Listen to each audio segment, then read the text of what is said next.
They didn't say it at the table. They said it was good. It was good language. They approved it.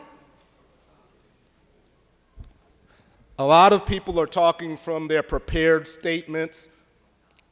I'm talking from having had experience at the Industrial Commission, not representing injured employees, but representing employers.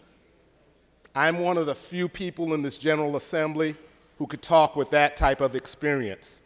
My good friend, the chairman of DuPage County, was another. And he and I sat on panels over the last few years talking about the need for reform at the Illinois Self-Insured Association.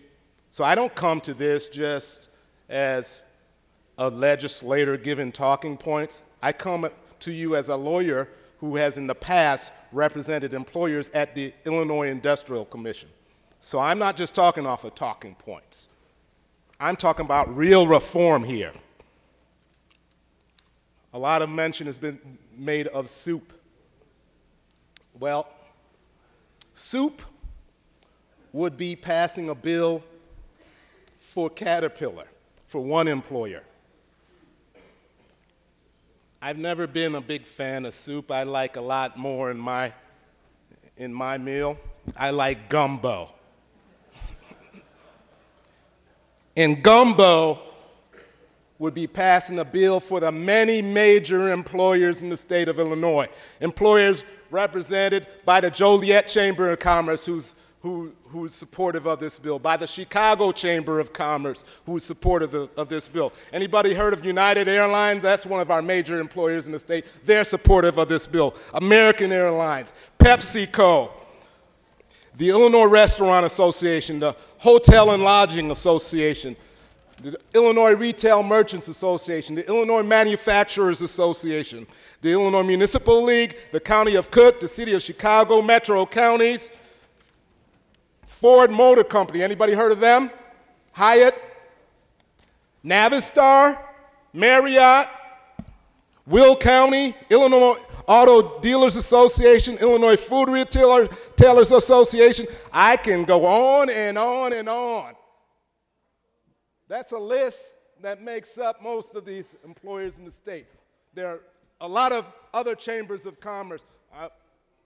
I'm sorry the Peoria Chamber of Commerce can't be supportive of this major reform, but this is major reform, and it's nonsense to refer to it as anything but. With regards to the insurance rates, I would love to have authority to just set the insurance rates. But we can't do that. But what we do is we put reporting requirements, detailed reporting requirements in here that will necessarily lead to reduced insurance rates.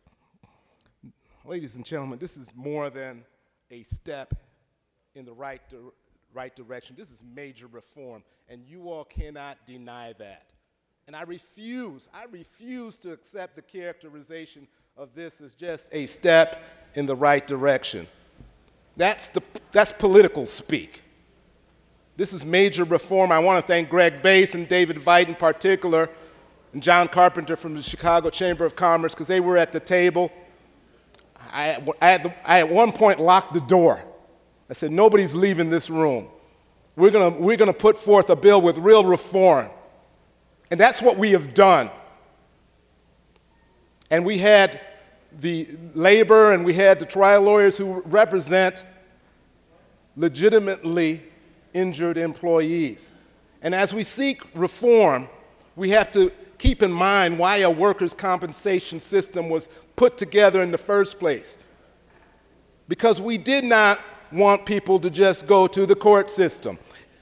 If you want that, the House has passed out a bill, Senate Bill 1933. If you want that strong causation standard that was in the other bill, guess what you're pointing towards? You're pointing towards Senate Bill 1933 that will shift it to the court system. Missouri has that causation standard.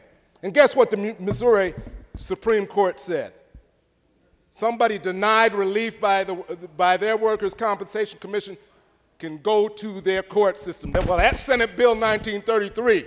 If you want me to pull this out of the record and call Senate Bill 1933, that's what I'll do.